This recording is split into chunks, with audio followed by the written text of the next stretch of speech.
Welcome to cyber Urdu और हम सीख रहे हैं कैनवा।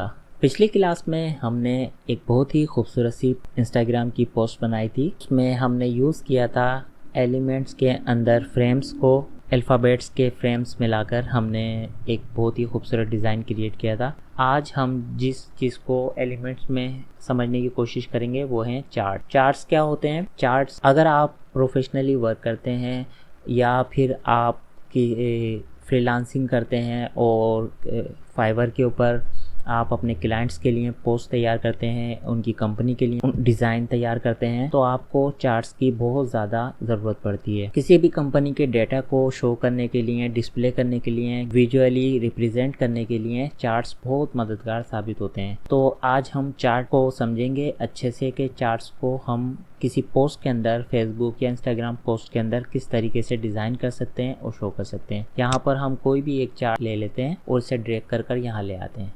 तो इस तरीके से जैसे ही हम ड्रैग करेंगे तो एक चार्ट यहाँ पर आ गया है। मैंने इसे सेंटर कर दिया है। तो गाइडलाइंस की मदद से हमें अंदाज़ा हो जाता है कि हमारा एलिमेंट दुरुस्त जगह पर प्लेस हुआ है या नहीं हुआ है।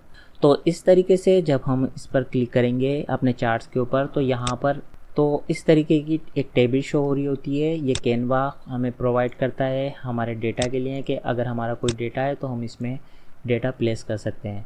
और दूसरे ऑप्शन भी हमारे पास होते हैं। यहाँ पर अपलोड CSV फाइल, अगर हमारे पास कोई CSV फाइल में डेटा है तो हम उसे भी अपलोड करा सकते हैं और वो भी उसका डेटा भी यहाँ पर शो हो सकता है। दूसरा ऑप्शन ये है कि गूगल शीट्स पर हमारा डेटा मौजूद है तो हम उसे भी अपलोड करा के अपना डेटा यहाँ पर फेच करा सकते हैं।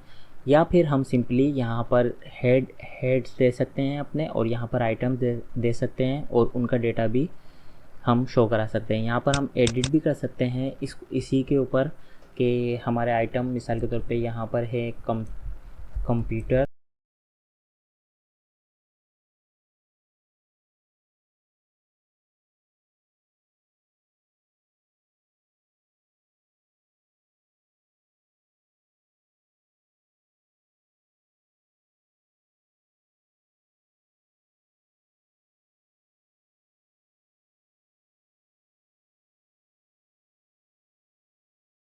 तो इस तरीके से मैं अपने चार्ट को एडिट कर सकता हूँ, चार्ट के डेटा को।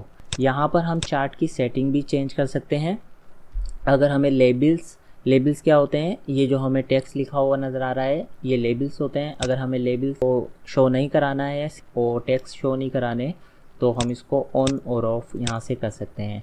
अच्छा, लेजेंड्स क्या होते हैं? हम इसे ऑन करके देख लेते हैं। तो यहाँ पर लेजेंड क्या है हमारा? इस वक्त हम इस चार्ट के अंदर क्या चीज़ शो करा रहे हैं? प्राइस। तो वो प्राइस यहाँ पर लिखा हुआ आ गया। अगर हम इसको हटा देते हैं तो ये यहाँ से रिमूव हो जाएगा। तो हम यहाँ पर ये शो करा देते हैं ताकि यूज़र को, देखने वाले को आसानी हो कि ये किस चीज़ का ग्राफ है। ये प्राइजेस का ग्राफ है। इन प्रोडक्ट की प्राइजेस यहाँ इस ग्राफ में शो हो रही हैं।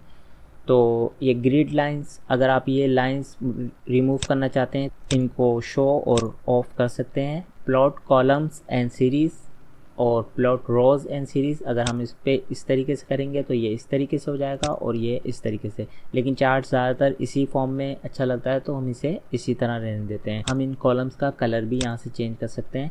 अपनी मर्ज़ी के मुताबिक कोई भी कलर चूज़ कर सकते हैं। और अभी हम फ़िलहाल कोई भी एक कलर ले लेते हैं। बाद में हम जब इस पे बैकग्राउंड अप्लाई करेंगे तो हम इस पर इसका कलर मज़ीद चेंज कर देंगे। तो ये हमने वर्टिकली और हॉरिजॉन्टली गाइडलाइंस की मदद से अपने चार्ट को सेंटर कर लिया है। अब हम क्या करेंगे? अब हम अपने चार्ट के अंदर कोई भी बैकग्राउंड कलर भी ऐड करा सकते हैं।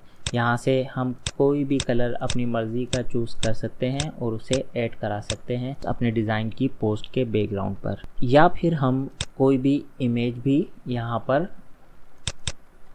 ले सकते हैं। यहाँ पर मैं लिख देता हूँ कंपनी, सर्च करा लेता हूँ ताकि कंपनी से रिलेटेड इमेजेस मेरे सामने आ जाएं। इनमें से अपनी पसंद की किसी भी इमेज को ड्रैग करके अपने डिज़ाइन के बैकग्राउंड पे प्लेस कर दूँगा। तो इस तरीके से ये हमारे डिज़ाइन के बैकग्राउंड पे प्लेस हो गई है। हम इसकी ट्रांसपेरेंसी को थोड़ा सा डिम कर देते हैं ताकि हमारा चार्ट और वाज़े हो। 70% ये 70% पर इसे सेट कर देता हूँ इस तरीके से। अब हम इसके कलर अपनी इमेज से रिलेटेड कलर को चूज़ भी कर सकते हैं कि हमारे जो बैकग्राउंड इमेज है उससे रिलेटेड हम अपने ग्राफ के कॉलम्स का कलर चूज़ कर सकते हैं। इस तरीके से हम अपने ग्राफ का कलर कोई भी एक कलर चूज़ कर सकते हैं। हम ये ले लेते हैं डार्क कलर और इस तरीके से अब हमें क्या करना है कि हम चाह रहे हैं कि ये जो कलर हमारा टेक्स्ट जो नज़र आ रहा है वो टेक्स्ट जो है थोड़ा सा डिम पड़ रहा है। इसे हम वाज़े करने के लिए हम अपने टेक्स्ट का कलर भी चेंज कर सकते हैं। यहाँ पर हम वाइट कर देंगे तो ये आसानी से पढ़ने में आएगा। अगर हम इसे बोल्ड भी कर देंगे तो ये मज़ीद क्लियर हो जाएगा। अगर हम इसका साइज़ थोड़ा सा बढ़ा दें तो ये इस तरीके से हम इसका साइज़ थोड़ा सा इंक्रीज़ भी कर सकते हैं ताकि ये वाज़े समझ में आए।